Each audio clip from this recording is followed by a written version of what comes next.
Place à la politique puisqu'une nouvelle candidate devrait se déclarer aujourd'hui officiellement. C'est-à-dire que Christiane Taubira devrait cesser d'envisager, mais elle devrait attaquer concrètement la question aujourd'hui. Bonjour Mathieu Souquier.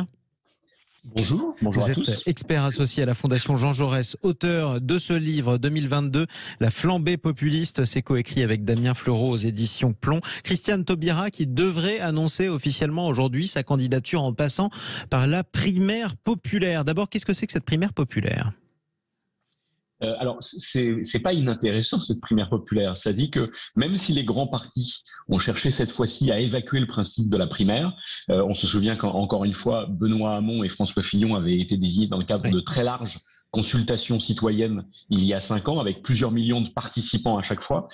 Cette fois-ci, les deux grands partis ont souhaité éviter ce principe d'une primaire, ou en tout cas d'une primaire élargie. Donc Valérie Pécresse a été désignée par une primaire relativement étroite, et Anne Hidalgo a réussi à s'en passer. Le seul qui ait vraiment joué le jeu, mais avec une participation limitée, c'est Yannick Jadot. Donc là, pour le coup, cette primaire populaire dit que même si les grands partis ont considéré que le principe n'était plus aussi opérant, aussi opportun qu'avant, en réalité, l'opinion, elle, considère qu'on ne peut pas évacuer la primaire aussi simplement. Deuxième dimension, c'est une primaire qui en réalité s'impose aux candidats.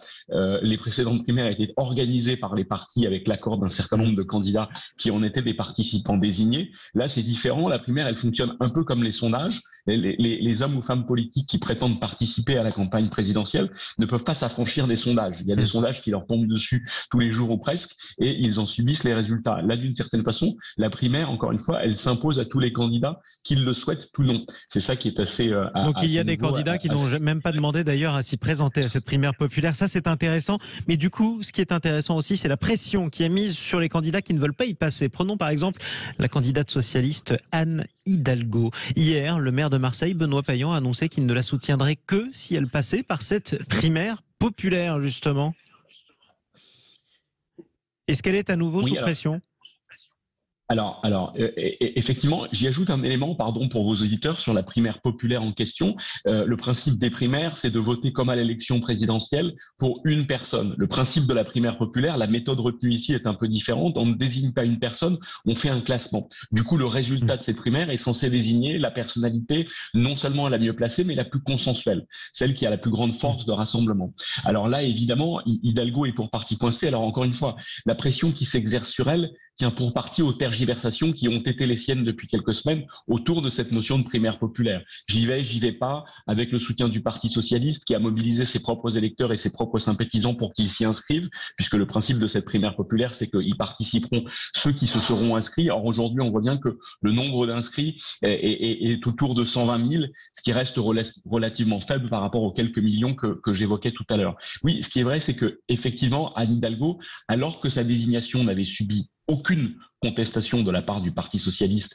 ou de challengers particuliers, alors qu'elle s'est installée tranquillement dans le fauteuil de candidate, elle n'a jamais été en situation, jamais, de créer la moindre dynamique. Au plan programmatique, au contraire, sa toute première proposition sur le doublement du salaire des enseignants s'était payée, et au plan tactique, ce que j'évoquais sur ses hésitations répétées sur sa participation à la primaire, crée les conditions aujourd'hui, en fait, d'un grand bazar. C'est ce qui fait qu'elle est fragilisée, en tout cas.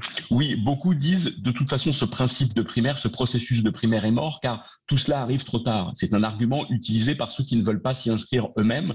Un élément par rapport à ce calendrier. Rappelons tout simplement que déjà en 2017, en réalité, les candidatures n'avaient été installées qu'au mois de février. Benoît Hamon lui-même n'avait été désigné vainqueur de sa propre primaire qu'à la toute fin du mois de janvier, et le ralliement de Yannick Jadot s'était fait dans les semaines qui ont suivi. Donc, je comprends pas très bien l'argument qui consiste à dire que c'est trop tard. Notons qu'une campagne, au contraire, c'est toujours très court, que l'opinion cristallise toujours dans les 2 derniers mois, et que cette fois-ci, ce pourrait être encore plus marqué que d'habitude, compte tenu de la situation sanitaire, qui va mécaniquement raccourcir, en fait, le temps de campagne utile.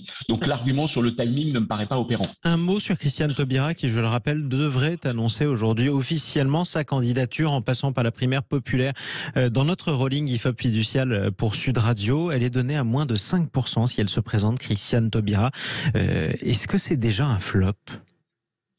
En tout cas, c'est insuffisant pour revendiquer, en fait, d'enclencher soi-même une dynamique à partir du moment où Jean-Luc Mélenchon et Yannick Jadot sont eux-mêmes déjà au-dessus de ces 5%. Alors encore une fois, une entrée en campagne pourrait toujours créer une dynamique, permettre d'engranger les 3-4 points qui pourraient suffire à raconter une histoire différente.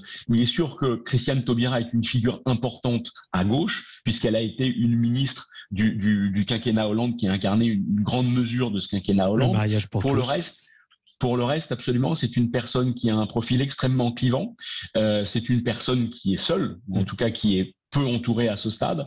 Et c'est par ailleurs une personne qui met sa candidature à la disposition du collectif sans qu'on sache très bien derrière ce qu'elle défend programmatiquement. Un mot peut-être à Hidalgo, qui a présenté son programme hier, ou Yannick Jadot qui l'a débattu dans le cadre de sa primaire il y a quelques semaines déjà. Faisons un pas de côté par rapport à la gauche. En quelques mots, Mathieu Souquier, ce début de crise entre l'ancien Premier ministre Édouard Philippe et Emmanuel Macron, puisque le parti Horizon annonce se mettre en retrait, suspendre sa participation à la maison commune, c'est-à-dire à l'alliance des partis de la majorité. Est-ce que la majorité bat déjà de l'aile ?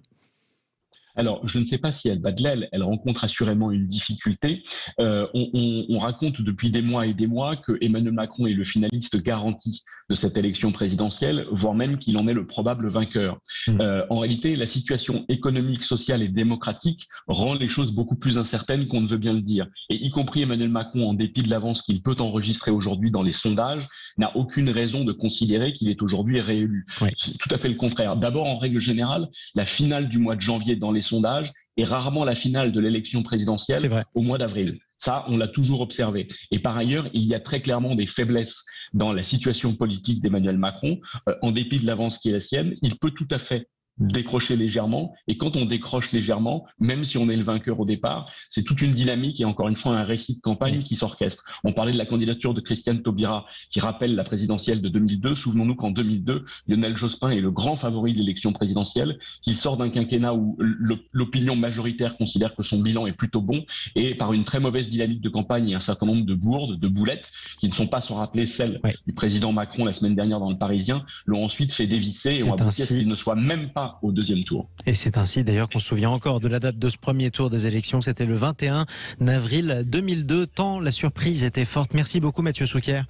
Je rappelle que vous êtes chercheur associé à la Fondation Jean Jaurès et auteur de ce livre 2022, La flambée populiste, publié chez Plomb. Vous l'avez coécrit avec Damien Fleureau.